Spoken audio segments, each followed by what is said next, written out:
O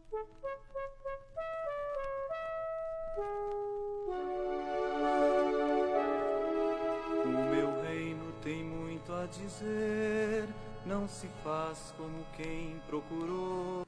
Olá, meu irmão, olá, minha irmã, paz e bem. Juntos meditemos o Evangelho deste 25º domingo do tempo comum, que é retirado do texto de Mateus, capítulo 20, versículos de 1 a 16.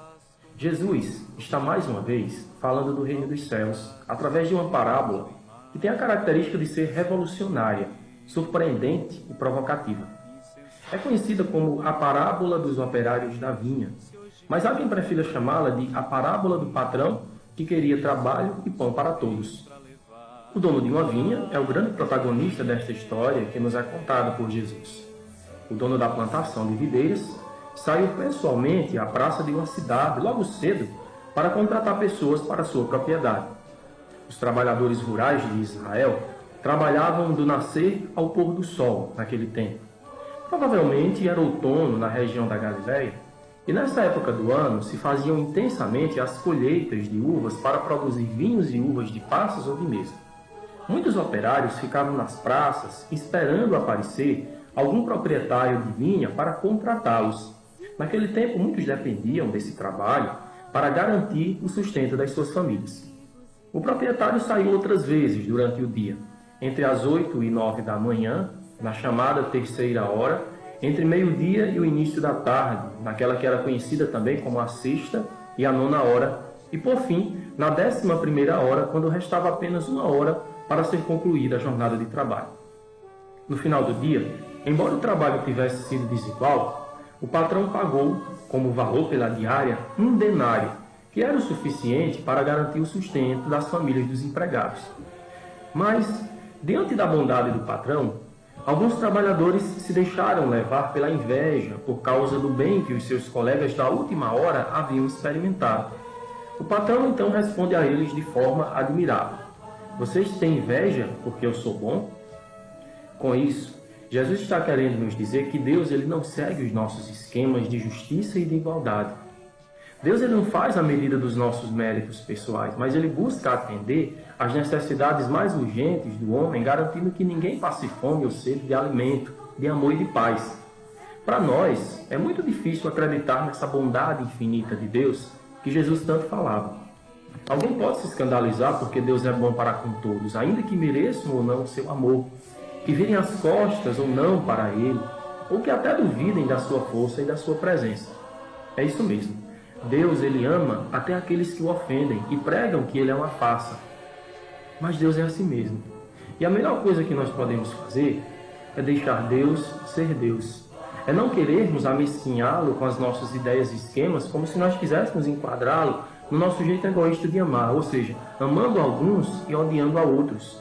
Muitas pessoas confundem e acham que Deus é uma espécie de mistura de elementos contraditórios. Nele você encontrará alguns aspectos amorosos do Pai que Jesus nos indicou, mas nele você também encontrará qualificações de um Deus justiceiro, punitivo, e que possui um caderninho de anotações que ele usa para computar os pecados das pessoas para depois dar uma recompensa maior ou menor, conforme o total de pecados que ele detecta. A bondade do nosso Senhor não se ajusta aos cálculos que nós fazemos. Deus não é injusto com ninguém e não fará injustiça a ninguém. Do mesmo jeito que o dono da vinha faz com o seu dinheiro o que ele quer, sem que ninguém tenha direito de protestar cheio de inveja, Deus também pode dar a sua vida a quem ele desejar, até mesmo àqueles que, de acordo com os nossos cálculos e os nossos juízos, não merecem o seu amor. Nós não podemos confundir Deus com os nossos esquemas religiosos e morais. Vamos deixar Deus ser Deus, porque Ele é maior do que tudo e de todos. Deus não é como nós. O seu coração de Pai sabe dar o amor que salva as pessoas. Jesus quer nos ensinar a bondade e o amor gratuito de Deus. Todos possuem direitos e convites iguais para participar da vinha do reino dos céus. A recompensa que o Pai nos promete é a mesma, a salvação. Através da parábola de hoje, Jesus ele também quer denunciar a religião dos méritos, que era ensinada por guias espirituais de Israel na sua época e que ainda hoje persiste, No tempo de Jesus, os rabinos ensinavam, por exemplo, que aqueles que cumprissem algum preceito da lei ganhariam um advogado. Por outro lado, quem praticasse alguma violação ganharia um acusador, porque os julgamentos de Deus, eles estariam na base da medida por medida. Assim pensavam alguns grupos religiosos. Esse ensinamento não é nada diferente do que conhecemos hoje. Muitos líderes espirituais pregam que quanto mais ofertas você der, mais bênção você vai receber. Ora, se seguirmos esse princípio, uma pessoa pobre, economicamente falando, ela não entra nessa condição e nunca ela poderá entrar no céu. Há aqueles que também pregam que é preciso entregar tudo no altar do Senhor e Ele vai te devolver em dobro. Mas se tudo pertence a Deus e foi criado por Ele, para que é que Ele precisaria das coisas que Ele mesmo criou e que é capaz de criar muito mais e melhores do que a que devolvemos? As coisas que temos, elas devem ser usadas para o bem do próximo, para o bem do outro. Nós não temos o direito de usar as pessoas injustamente para que nos beneficiemos a partir delas.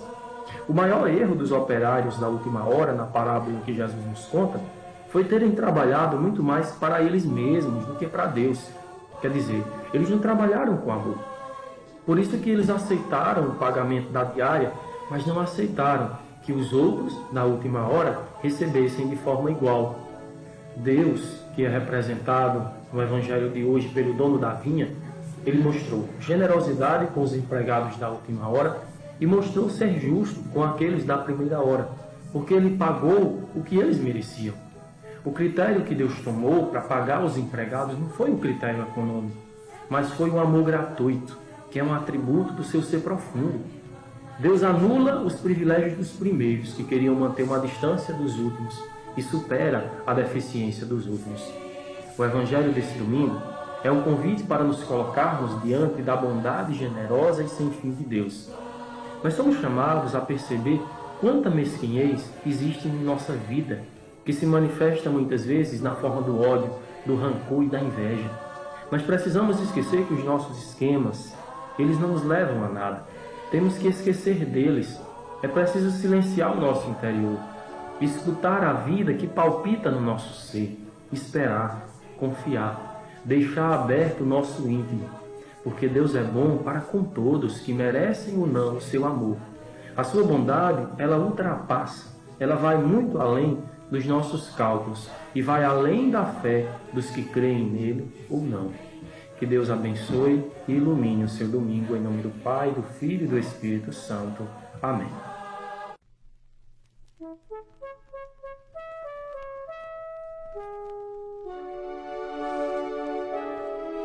O meu reino tem muito a dizer, não se faz como quem procurou.